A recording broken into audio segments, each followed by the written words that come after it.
Welcome to Puerto Galera, and thank you for choosing this relaxing inland adventure.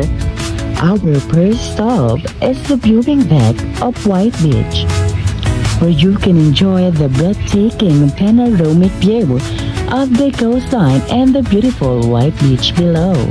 Next, we proceed to Mulier Heritage Park, one of the historical attractions of the town.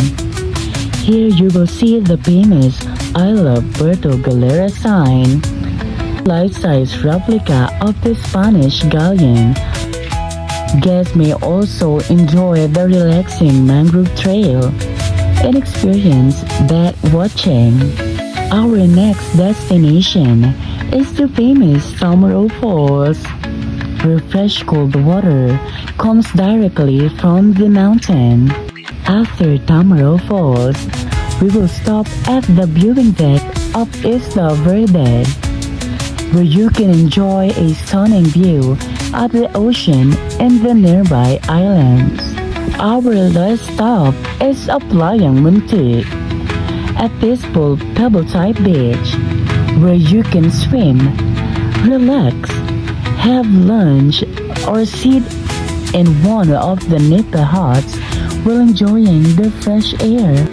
After that, we head to Infinity Farm, a beautiful mountain farm resort known for its peaceful nature views and relaxing atmosphere.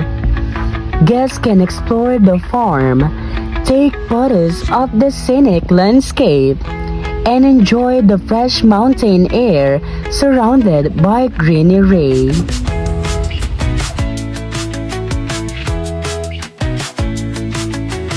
Transportation will depend on the group size and may include tricycle, jeep, van, or multi-cab. Please note that entrance fees are not included in the package. Tamaro Falls, 50 pesos per person. Infinity Farm, 200 pesos per person. Aplayang Munti, 50 pesos per person. Thank you for choosing Puerto Galera Getaway Travel and Tours. Get ready to explore the beauty of Puerto Galera. Enjoy breathtaking views, refreshing waterfalls, and unforgettable experiences. Let's make today a tour to remember.